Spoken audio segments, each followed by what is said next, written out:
Dans cette vidéo, je vais parcourir avec toi la nouvelle interface de Leonardo.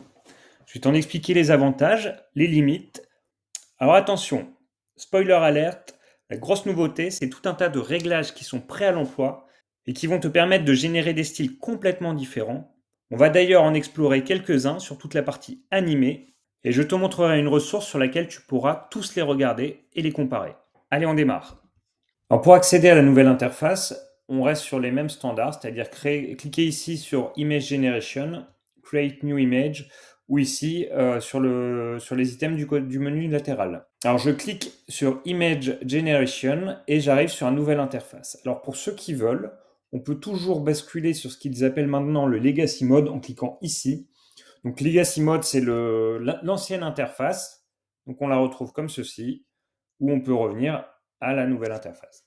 Alors les nouveautés, ce sont beaucoup de nouvelles options de pré-réglage. Donc vous voyez ici sur la barre latérale, on a maintenant une nouvelle dimension qui est le preset, sur laquelle on retrouve plusieurs éléments déjà disponibles, et on voit que Leonardo a prévu d'en mettre beaucoup plus avec le layer qui est ici, où il reste plein de place. Et sur chacune de ces dimensions, chacune de ces presets, il y a de nouveau tout un tas de pré-réglages.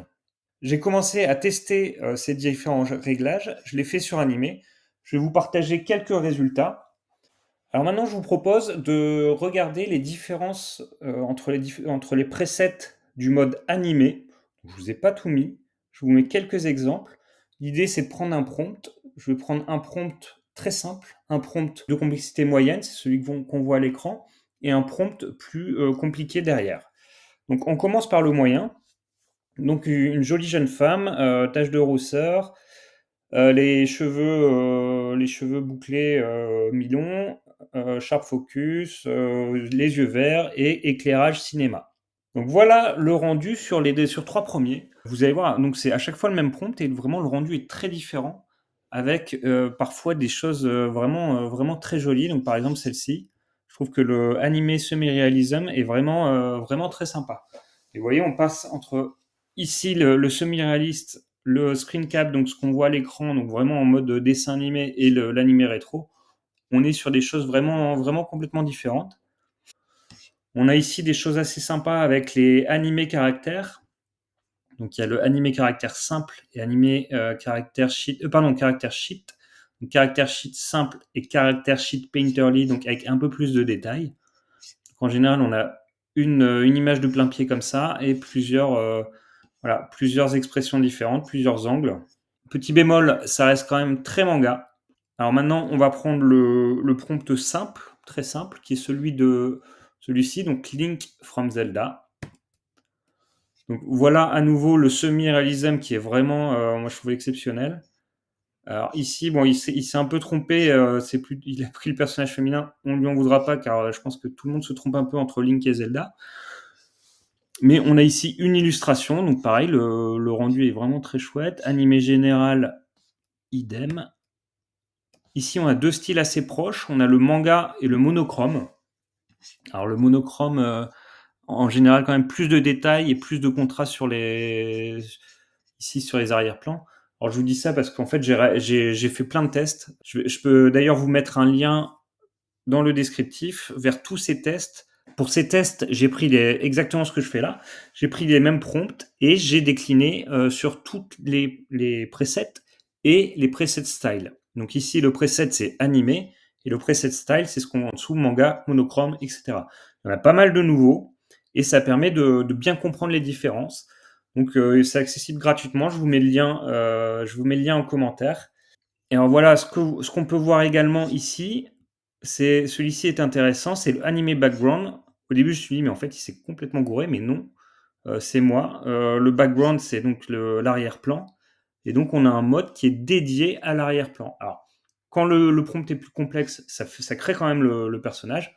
Quand on a un prompt très simple, ça vient générer un arrière-plan, donc un paysage.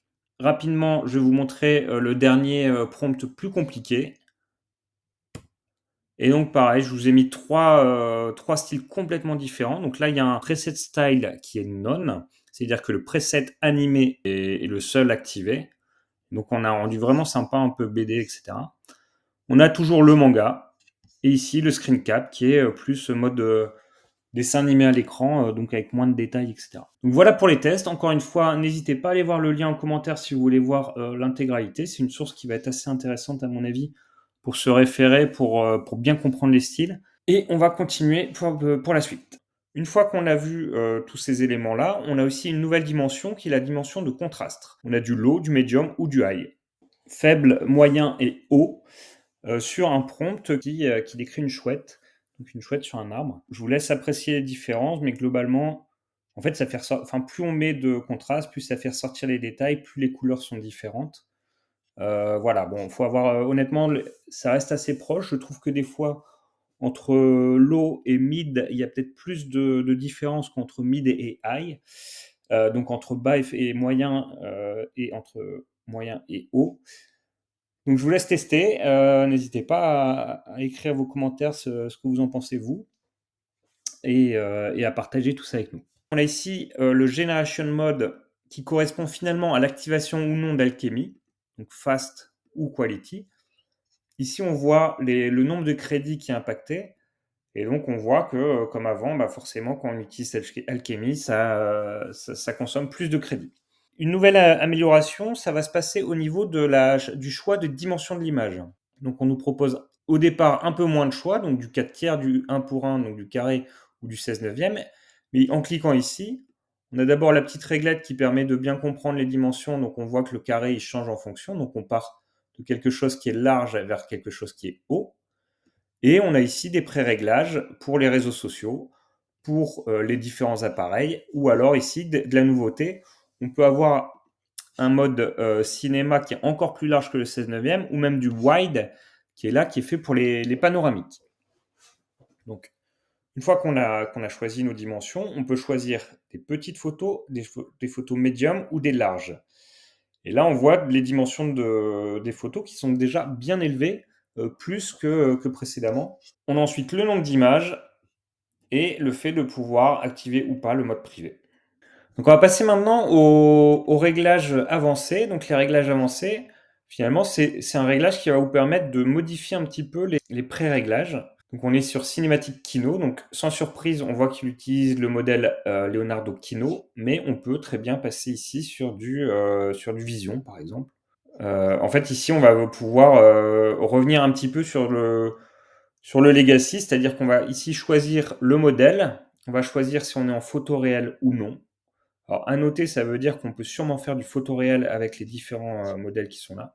Une des limites qu'on voit sur la nouvelle interface, c'est qu'on a accès seulement au réglage des modèles XL, ceux qui sont compatibles avec Alchemy. Par contre, on a bien accès au photoréel. Ici, on peut ajouter un négatif prompt. À ce moment-là, le négatif prompt vient se mettre ici. Ici, on peut activer la transparence, comme auparavant. Le tiling, donc le tiling, si vous ne savez pas ce que c'est en fait une option qui permet de faire des motifs qui se répètent. C'est-à-dire que le bord gauche, si on le met juste à côté du bord droit, va correspondre exactement et donc créer un motif continu. Et la graine en fait, c'est en fait l'ID de la génération. Donc si je veux réutiliser ce rendu-là, mais modifier deux, trois détails, je peux utiliser la graine de cette génération-ci et changer un petit peu mon prompt en conséquence. Ensuite, au niveau de la barre de prompt, on a ici, comme d'habitude, on a ici tout simplement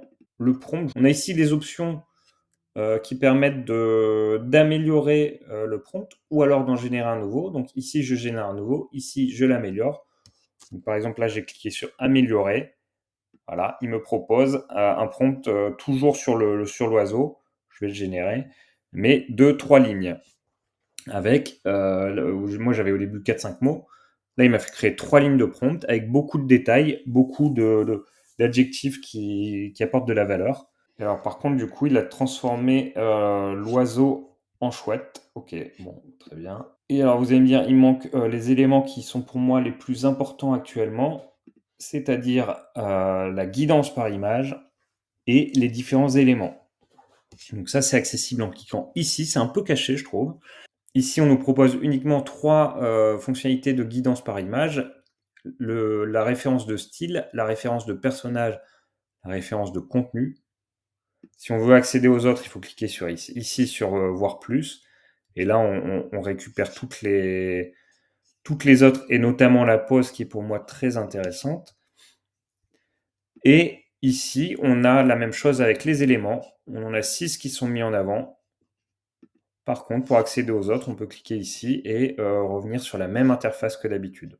Alors voici pour ce tour d'horizon de la nouvelle interface de Leonardo. Au départ, j'avoue que j'étais un peu réticent. Ce que je cherche, moi, c'est toujours avoir le contrôle et bien maîtriser ce que je génère par Leonardo. Là, on est sur quelque chose qui a plus de presets. Dans un premier temps, j'ai un peu comparé ça aux applications qu'on trouve sur mobile, qui sont un peu bas de gamme et qui mettent justement en avant des styles tout faits, tout beaux. Et au final, je me dis que ça offre plein de possibilités. Il y en a beaucoup. Il faut apprendre à les maîtriser, il faut apprendre à les reconnaître. C'est pour ça que je me suis créé ce référentiel dont je vous parlais tout à l'heure. Encore une fois, vous pouvez trouver le lien dans le descriptif de la vidéo. Mais globalement, ça ouvre quand même plein de possibilités. J'ai hâte d'explorer tout le reste. N'hésitez pas à me dire ce que vous en pensez. N'hésitez pas à liker la vidéo, à vous abonner si ce n'est pas déjà le cas. Et je vous dis à bientôt pour une prochaine.